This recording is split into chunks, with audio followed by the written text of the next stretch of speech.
Imagine you ask an AI assistant a question about something that happened last month. It gives you a confident, well-written answer.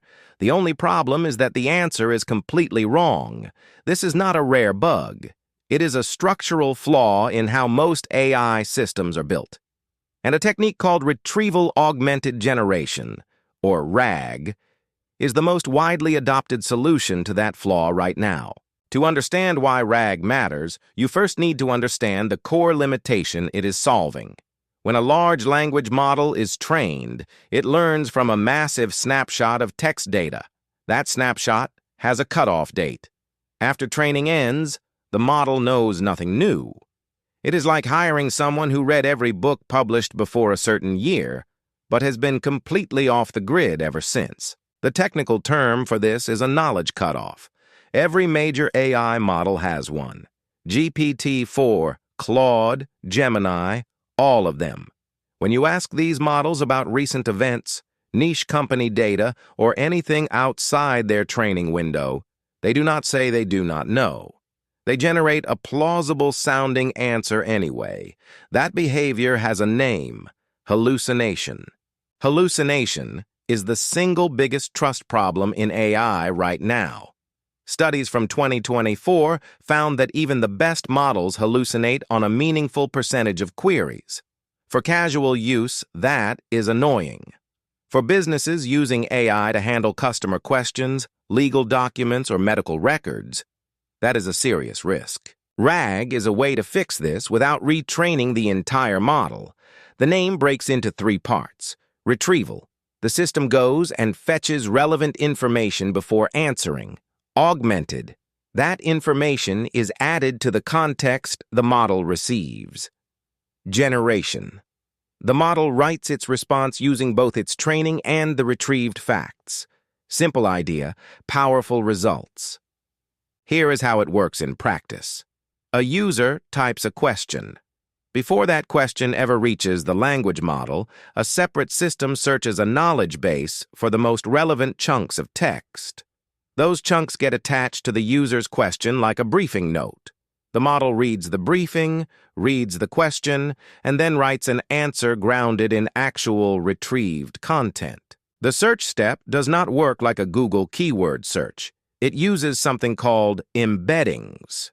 An embedding is a way of converting text into a list of numbers that represents its meaning. Sentences that mean similar things end up with similar numbers. This lets the retrieval system find documents that are semantically related to the question even if they do not share a single word. Those number lists are stored in something called a vector database. A vector database is purpose-built to search by meaning rather than by keyword. When a question comes in, the system converts it into an embedding and then asks the vector database to find the stored embeddings that are closest to it. The closest matches are your most relevant documents. Popular vector databases you might come across include Pinecone, Weaviate, Chroma, and QDurant. Some traditional databases like PostgreSQL now support vector search through extensions. The choice of database matters for speed and scale, but the underlying principle is the same across all of them. Find meaning, not just matching words. Once the retrieval step returns relevant document chunks, those chunks get packed into what is called the context window of the language model alongside the original question. The context window is the working memory of a language model, everything it can see at once. With RAG, that window now contains real, specific, up-to-date information the model can cite and reason about. The generation step is where the language model does what it does best, write. But now it is writing with a set of facts in front of it. Good RAG implementations also instruct the model to base its answer only on the retrieved documents and to say so if the documents do not contain enough information. That instruction is the key to reducing hallucination. You have almost certainly used RAG without knowing it. Microsoft Copilot uses RAG to search your company's documents before it answers questions. Notion AI uses RAG to pull from your workspace. Customer support chatbots that can look up your order history in real time are running some version of Retrieval Before Generation. It is already everywhere. Developers love RAG for another reason beyond accuracy. Fine-tuning a model on new data is expensive, slow, and requires machine learning expertise.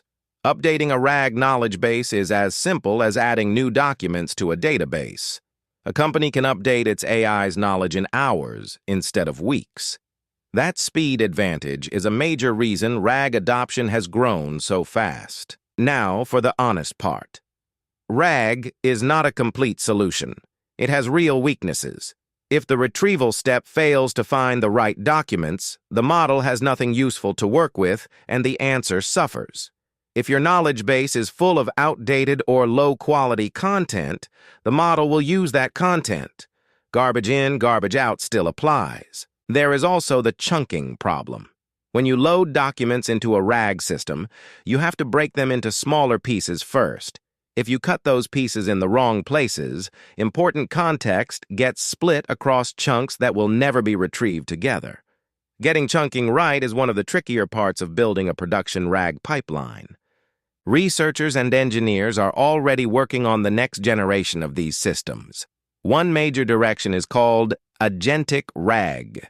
Instead of always retrieving exactly once before answering, an agentic system can decide on its own when to search, what to search for, and whether the first retrieval was good enough before it tries again. It treats retrieval as a tool it can call multiple times during reasoning. Another active area is Graph RAG, developed in part by Microsoft Research. Instead of treating your knowledge base as a pile of independent text chunks, Graph RAG builds a knowledge graph that maps relationships between entities across documents. This lets the system answer complex questions that require connecting information from multiple sources rather than just finding the single most relevant paragraph.